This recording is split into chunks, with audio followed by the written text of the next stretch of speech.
Hello and welcome to yesterday's Airlines. In this video, I'm going to take a look at Frontier Airlines in 400 scale and my Frontier Airlines model fleet.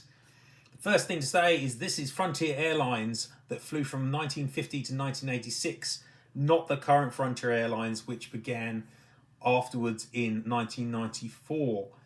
This is the Frontier Airlines of the Green Crescent and the Flying Arrow and the Saul Bass Big F. Frontier Airlines, as I say, was formed in 1950 as one of the first local service airlines. It was formed by the merger of three smaller airlines, Arizona Airways, Challenger Airlines, and Monarch Airlines, and it had a pretty colourful history. In 400 scale, it hasn't got a huge amount of attention.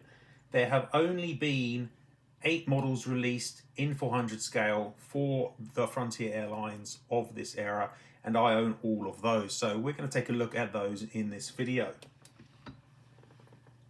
Now, Frontier is stored within the glass cabinet that contains the local service and territorial airlines of the regulated era, which is the one you can see in front of you. And as we move down, you can see Frontier occupies a shelf next to Texas International. Since we've only got 8 models, it's not a vast fleet, but there is a lot of interest to be had here. There's some really nice models turning up.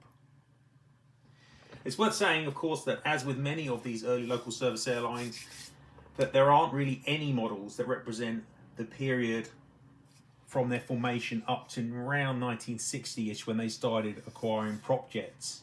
You can see that the oldest model from a time perspective that is in this collection of Frontier is a DC-3, though actually it's a C-47. It's registered in 65385. It was made by Aero Classics, and it was made by Aero Classics quite a long time ago now, in 2004. But this actually isn't showing Frontier's first livery, the Flying Arrow. It actually represents their second livery, worn between 1959 and 64, which had this green crescent with the arrow through it on the tail. Behind that model, you can see that there is a Convair 340, also wearing the same scheme, registered in 73129. This is also by Aero Classics. This model dates from 2016, so quite a time difference between that first release and this one. And then the next oldest model in terms of the history of Frontier is the Convair 580. This one's wearing the next livery, introduced in 1964 when Frontier started equipping itself with jet-powered aircraft in the form of these turboprop Convair 580s. This model was made very recently by Geminijets. It was made only this year in 2022. The aircraft is registered in 73117.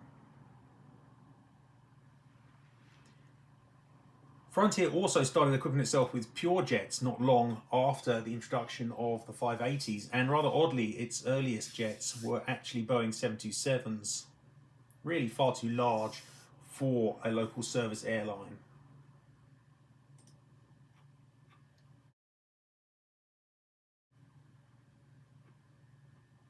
I've written about the Arrow jets as they were known, the 727s, over at my website, Yesterday's Airlines, so check out that blog post. Talks all about the 727's service introduction, which was in September 1966, and their period flying for the carrier, which wasn't that long. The airline subsequently standardized on 737s rather than their 727s, but the first 727 you can see here wearing the gold crescent scheme is another Aero Classics release. The aircraft is registered N7270F.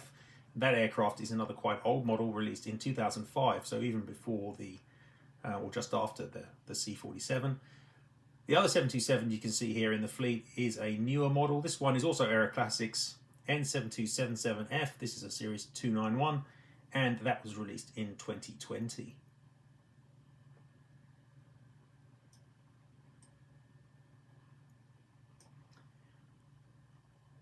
Rounding off the Frontier Airlines fleet that's been made in 400 scale, we've got a trio of 737-200s. These became the backbone of the Frontier fleet towards the end of the 1960s. The first aircraft here is still wearing the gold crescent livery, same as the 727s and the Convair. This aircraft is N7372F. This actually is made by Seattle Models and was made in 2003, so quite an old release. The gold crescent scheme would last until 1978, and at that point Frontier introduced a new livery with this stylized F. The livery was designed by Saul Bass, really colourful, shouts 1970s scheme, I really love it. And there have been two models made of Frontier 737s wearing this scheme. One is registered N7391F, and that was made by Seattle Models again. That one was made in 2002. And the second one, N7370F, was an Aero Classics release from 2007. And that rounds up the Frontier Airlines fleet that has been released in 400 scale to date. Obviously, we're missing quite a few models that it would be great to see. I really hope that geminijets is looking to release some more Convair 580s. It would love to have some of those in the Saul Bass scheme. I'd really also like to see some MD-80s wearing that Saul Bass scheme as well. They would look super cool.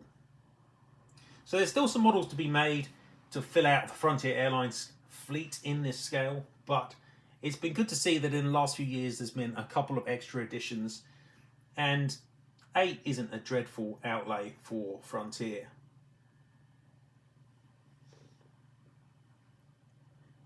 Thanks very much for watching, everyone. I hope you've enjoyed the video. Please subscribe to the channel for more videos like this and checking out news and reviews in 400 scale. Also, follow me at Airlines on Instagram and Facebook, and check out yesterdaysairlines.com, the hub of huge amount of information about 400 scale models, aviation history, and model collecting.